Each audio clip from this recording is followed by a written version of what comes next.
Hello दोस्तों, नमस्कार।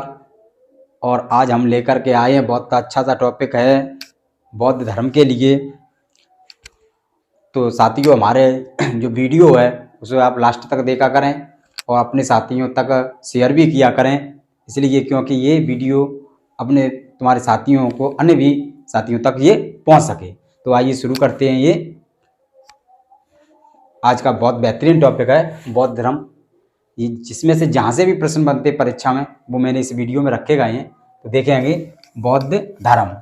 तो जो बौद्ध धर्म के जो संस्थापक थे वो गौतम बुद्ध थे, जिन्हें एशिया का किरणपुंज भी कहा जाता है, लाइट ऑफ एशिया के नाम से भी ये जानते हैं। गौतम बुद्ध का जन्म 563 ईसा पूर्व में हुआ था। 563 ईसा पूर्व में हुआ था। वो कहाँ पर हुआ था? वो हुआ था कपिलवस्तु के समीप लुम्बिनी नामक वन में हुआ था गौतम बुद्ध का जन्म। और इनके पिता जो थे वो इनके पिता का नाम था शुद्धोधन। इनके पिता का नाम था शुद्धोधन, जो एक शाक्य वंश के सरदार थे, यानी शाक्य वंश के ये सरदार थे, राजा थे। ठीक है। और इनकी जो माता थी, माता का नाम था महामाया। इनकी माता का नाम था महामाया देवी, जो 7 दिन बाद, जन्म के 7 दिन बाद मृत्यु। इनकी जो माता थी गौतम बुद्ध की, वो जन्म देने के 7 दिन बाद उनकी मृत्यु हो गई। ठीक है। तो इनका पालन पोषण किसने किया था? तो इनकी जो मौसी थी प्रजापति गौतमी, उन्होंने इनका पालन पोषण किया था। और इनके बचपन का नाम था सिद्धार्थ। गौतम बुद्ध के बचपन का नाम था सिद्धार्थ। और इनका जो लड़का था उसका नाम था राहुल। और यह पत्नी थी, जो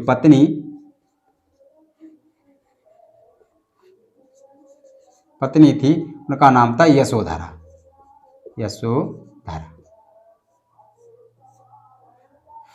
ठीक है। लेकिन कुछ लोगों का ये भी कहना है कि इनके दरबार में एक बार एक ज्योतिषी आए, तो ज्योतिषी ने ये बताया, हाथ देकर के ये बताया कि जो आपका लड़का है, जो गौतम बुद्ध यानी सिद्धार्थ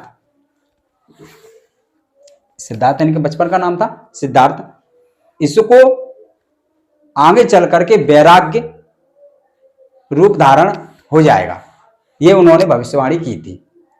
तो ये बात के डर की वजह से जो उनके पिता थे शुद्धोधन ने घर में ऐसा माहौल बना रखा था कि हमारे बच्चे को किसी तरह की कोई परेशानी न होने पाए और पूरा माहौल हंसी खुशी में बना रहे, क्योंकि इसे कहीं वैराग्य उत्पन्न न हो जाए। लेकिन वही कहते हैं कि समय टाली नहीं टलता, जो इसके जैसा लिखा है वो वैसा ही आगे चल के होता है। शायद इनके जीवन में कुछ ऐसा ही पल आने वाला था। तो ये भ्रमण के समय इनका जो सारथी था वो था चन्ना। उनके साथ ये गए तो इन्होंने सबसे पहले एक बूढ़ा व्यक्ति देखा। तो बूढ़े व्यक्ति से उन्होंने पूछा कि ये बूढ़ा क्यों है? तो जो सारथी था उसने कहा कि ये बूढ़ा इसलिए है क्योंकि इसकी आयु है वो पूरी हो चुकी है। तो क्या मेरी भी इस तरह से अवस्था एक दिन हो जाएगी? तो उसने कहा कि जरूर हो जाएगी, क्योंकि ये अवस्था हर किसी को आती है। फिर उसने कहा एक बीमार व्यक्ति देखा। किसने देखा? सिद्धार्थ ने। तो उन्होंने कहा ये बीमार क्यों? तो उन्होंने कहा ये अपने रोग से क्या है, ग्रसित है, इसलिए ये बीमार है। फिर उसने क्या देखा? उन्होंने देखा एक शव। जो शव देखा तो उन्होंने ये क्या कि ये अपनी आयु की पूरी कर चुका है और ये इस दुनिया में अब नहीं रहा है, यानी ये खत्म हो चुका है। तो उन्होंने कहा कि एक दिन मुझे भी मरना पड़ेगा। कि हाँ, आपको भी मरना पड़ेगा। फिर देखते हैं एक सन्यासी। उन्होंने कहा कि ये सन्यासी क्यों है? कि ये संसार की जितने भी दुख कष्ट निजात सारी चीजों से ये मुक्ति पाने के लिए इसने सन्यास रूप धारण कर लिया है और ये तपस्या कर रहा है। तो इन चीजों को देखते हुए उनके हृदय में एक बहुत बड़ा परिवर्तन आया। और परिवर्तन आया तो उन्होंने सांसारिक समस्याओं से व्यतीत होकर सिद्धार्थ 29 वर्ष की अवस्था में गृह को उन्होंने, यानी घर को अपने को त्याग दिया। अपनी पत्नी को, बेटे को, सारी मोह माया को त्याग करके वो घर छोड़ करके चले गए। जब घर छोड़ करके चले जाते हैं, जिन्हें कहा गया है, ऐसे बौद्ध धर्म में क्या कहा जाता है, महाविनिष्क्रमण कहा जाता है, यानी घर छोड़ने की अवस्था को। ठीक है, जब छोड़ करके चले जाते हैं तो उन्हें सबसे पहले गुरु जो मिलते हैं, जो वैशाली में रहते थे, आलार कलाम।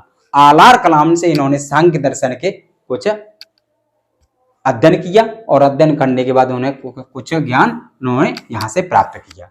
फिर वहां से भी संतुष्टि नहीं हुई तो फिर ये आगे चले जाते हैं तो राजगीर में पहुंचते हैं और उन्हें द्वितीय जो गुरु थे वो रुद्रग्राम पुत्र थे, उनके यहाँ इन्होंने कुछ दिनों तक शिक्षा ग्रहण की। लेकिन वहां से भी इनका जी भर जाता है तो फिर आगे चल करके इन्होंने 35 वर्ष की अवस्था में एक पीपल के वृक्ष के नीचे वैशाख पूर्णिमा के दिन इन्होंने क्या किया, वैशाख पूर्णिमा के दिन इन्हें ज्ञान की प्राप्ति होती है। वो भी किसके, निरंजना नदी के किनारे, निरंजना नदी के किनारे पीपल के वृक्ष के तने इन्हें क्या होता है, ज्ञान की प्राप्ति होती है।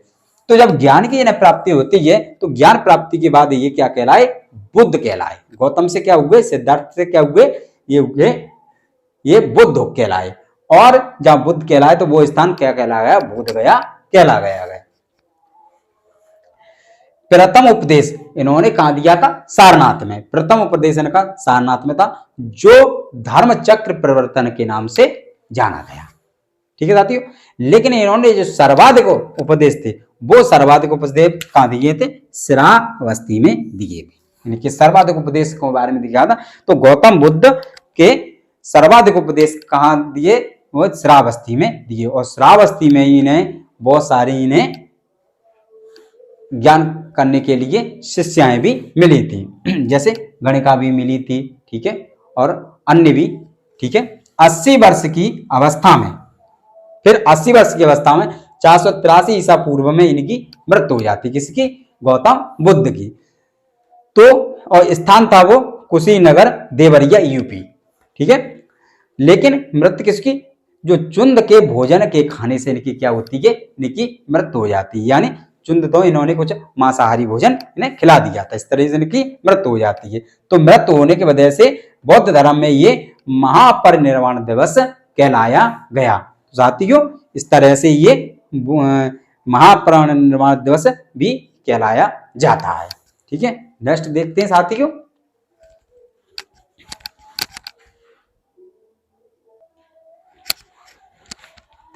नेक्स्ट देखते हैं साथियों कि जब गौतम बुद्ध यानी सिद्धार्थ की जब मृत्यु हो जाती है तो मृत्यु के बाद फिर ये बताया जाता है कि मल्लों ने मृत्यु के अंतिम संस्कार जो था वो बड़ी सम्मान पूर्वक किया। और एक श्रुति के अनुसार ये भी बताया जाता है कि उनके जो अवशेष थे, उनके अवशेषों को 8 भागों में बांट करके उन पर अलग अलग जगह वो दफनाए गए थे, जिन पे वो क्या कहलाया था, 8 स्तूप का निर्माण किया गया। ये गौतम बुद्ध के अवशेषों। बौद्ध धर्म में सम्मिलित होने की आयु उस समय क्या थी, 15 वर्ष रखी गई थी। उस समय 15 वर्ष थी। और वो जो बौद्ध धर्म के त्रिरत्न बताए गए हैं वो बताए गए हैं बुद्ध, धम्म और संघ। यानी बौद्धम शरणम गच्छामि, धम्मम शरणम गच्छामि और संघम शरणम गच्छामि भी ये कहते हैं इन्हें।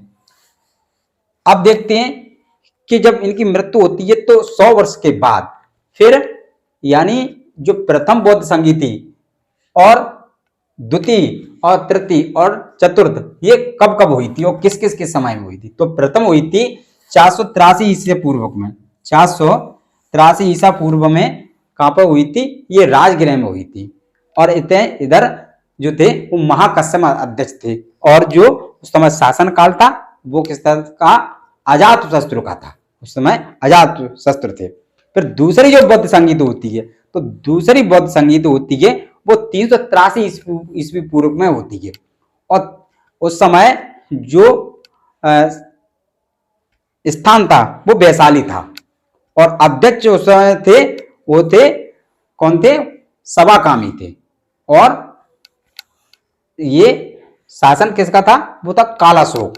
कालाशोक का था यानी शत्रुओं को मारने वाला, बहुत खतरनाक राजा था ये कालाशोक।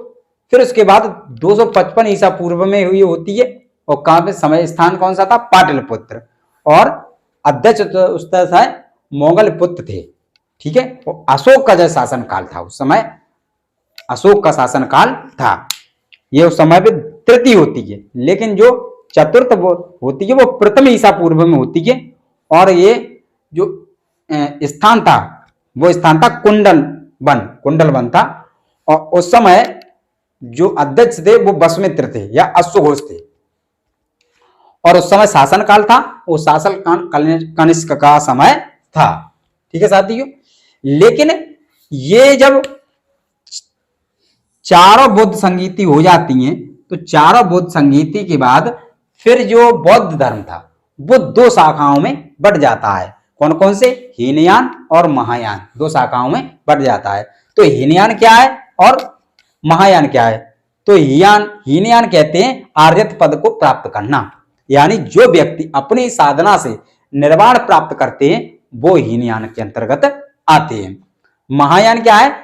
आदर्श बोध सत्व को प्राप्त करना, यानी बोध सत्व दूसरे के कल्याण को प्राथमिकता देते हुए अपने निर्वाण में विलंब करते हैं, वो किसमें, महायान में आते हैं, महायान के अंतर्गत आते हैं। लेकिन जो बौद्ध धर्म के पुनर्जन्म की कथा या पुनर्जन्म की जो बातें थी वो हमें जातक में मिलती हैं पढ़ने के लिए। किसमें मिलती हैं? वो हमें जातक में मिलती हैं। बौद्ध धर्म की प्रथम जो मूर्ति, और जो प्रथम मूर्ति है वो मथुरा शैली में बनी हुई है, और शेष सारी जितनी भी मूर्तियां बनी हुई हैं वो गांधार शैली में अलंकृत की गई हैं। तो ये कई बार प्रश्न पूछा गया है कि बुद्ध की प्रथम मूर्ति किस शैली में अलंकृत है, तो वो है मथुरा शैली में, और जितनी और सारी मूर्तियां वो किस शैली में है, गांधार शैली में है अलंकृत हैं। देखते हैं बौद्ध धर्म का है वो क्या मार्ग है, वो अष्टांगिक मार्ग है, बौद्ध का अष्टांगिक मार्ग बताया गया है। फिर देखते हैं, यानी सांसारिक दुखों के संबंध में बुद्ध ने 4 बातें बताई थी। क्या बात बताई थी? एक तो दुख, और दूसरा दुख समुदाय, और तीसरे नंबर पर दुख निरोध, और चौथे नंबर पे आती है दुख निरोधगामिनी प्रतिपदा, ठीक है। लेकिन जो बौद्ध की 123 फीट की जो मूर्ति है वो हिमाचल प्रदेश में है, और हिमाचल प्रदेश में जो रेवाल झील पर, किस झील पर, रेवाल झील पर बनी हुई है। तो ये काफी ऊंची मूर्ति है, ठीक है। तो साथियों जितनी भी परीक्षा की दृष्टि से प्रश्न आते हैं बौद्ध धर्म से वो इसमें मैंने रखेंगे, तो इसका स्क्रीनशॉट भी ले लेंगे, और इसको आप लोग 1 नहीं 2 बार 3 बार वीडियो को देख करके भी आप इसको पूरी तरह से याद कर सकते हो। और हमारे वीडियो को आप लाइक करेंगे, सब्सक्राइब करेंगे, और अपने साथियों को ये शेयर करेंगे, इसलिए ये वीडियो सभी साथियों तक पहुंच जाए, ठीक है साथियों। थैंक यू, धन्यवाद।